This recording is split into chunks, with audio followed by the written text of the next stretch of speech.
আমার ব্লগ হয়তো দেখতে পারবেন, অসুবিধা নেই। Good night.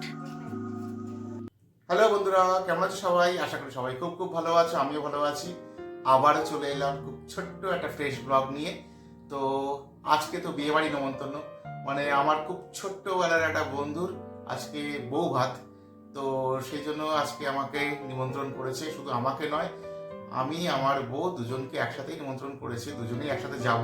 কিন্তু ব্যাপার যেটা হচ্ছে, আমার অর্ধাঙ্গিনী তো এখন বাড়িতে নেই, মানে বেশ লাস্ট কয়েকদিন ধরে নেই। শাশুড়ি মার শরীরটা একটু খারাপ আছে, যার জন্য ওকে তো ওই বাড়িতে থাকতে হচ্ছে। তো আর কতদিন যে একা থাকবো নিজেও জানি না। তো কামনা করি শাশুড়ি মা খুব তাড়াতাড়ি ঠিক হয়ে যাক, সুস্থ হয়ে যাক, স্বাভাবিক লাইফে ফিরে আসুক। আর সব থেকে বড় ব্যাপার হচ্ছে, এখন আমি যাবো ওর বাড়িতে, গিয়ে ওকে আমি নেব, নিয়ে বিয়ে বাড়ি অ্যাটেন্ড করবো। আবার আসার সময় ওকে আমি ওর বাড়িতে নামিয়ে আবার ব্যাক করব। তো যাকে যাক, এখন বাজে রাত 9টা। তো মোটামুটি রেডি হয়ে গেছি, দেখো গরম তো পড়েই গেছে। তো এই গরমের মধ্যে আর কোটটাকে আমি বার করলাম না, মানে অস্বস্তি লাগবে একেবারে। সেই জন্য একটা পাতলা একটা গেঞ্জি পরে নিয়েছি। আর লালটা আমার খুব ফেভারিট কালার। লাল রংটা এতই ভালোবাসি, আমার লাল গেঞ্জি ছড়াছড়ি চারিদিকে। আর সব থেকে বড় কথা, বৌভাত অনুষ্ঠান মানে বিয়ের অনুষ্ঠান, আর বিয়েতে লাল জিনিসটা পরে যাওয়া শুভ, এটা আমার মনে হয়। তো যাকে যাক, আর লেট করবো না, যাই। ওনাকে আবার নিতে হবে, নিয়ে ওখানে যেতে হবে, অনেক সময়ের ব্যাপার। চলে এলাম শ্বশুর বাড়িতে। আর ওই দেখো দরজার পাশে মোনার স্কুটি রাখা রয়েছে। মোনা খুব সুন্দর করে আজকে সেজেছে, বিয়ে বাড়ি যাবে। তো আমি আর মোনা এখন পৌঁছে গেলাম বিয়ে বাড়িতে, বন্ধুর বৌভাত বলে কথা। তো এটাই হচ্ছে অনুষ্ঠান বাড়ি।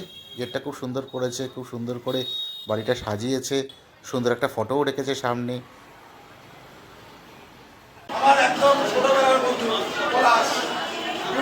আমার ব্লগ হয়তো দেখতে পারবেন, অসুবিধা নেই।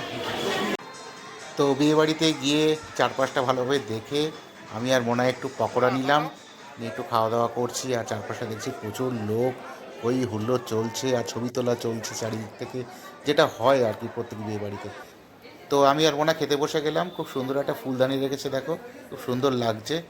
আর খাওয়াটা খুব ডিটেলসে দেখাতে পারিনি, কারণ ওইভাবে ছবি তুলতে গিয়ে অনেকেই আমার দিকে তাকাচ্ছিল, খুব লজ্জাকর ব্যাপার।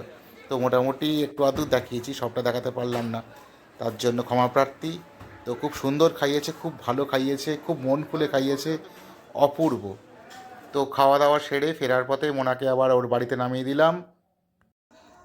Good night. তো বিয়ে বাড়ির থেকে খাওয়া দাওয়া করে বউকে ওর বাড়িতে ছেড়ে বাড়িতে চলে এলাম। এইবারে শুতে হবে। একটু শোয়া মানে তো এখনই ঘুমোবো না, আর ঘুমোতে তো এখন আমার অনেক দেরি, মোবাইল ঘাঁটবো, এই করব সেই করব। তো যাকে যাক, ব্লগটা খুব বেশি সময় লম্বা করবো না, এখানেই শেষ করছি। তোমরা সবাই খুব খুব ভালো থেকো, সকলকে খুব ভালো রেখো। দেখা হবে পরবর্তী ব্লগে অন্য কোনো মুহূর্তে। তো টাটা।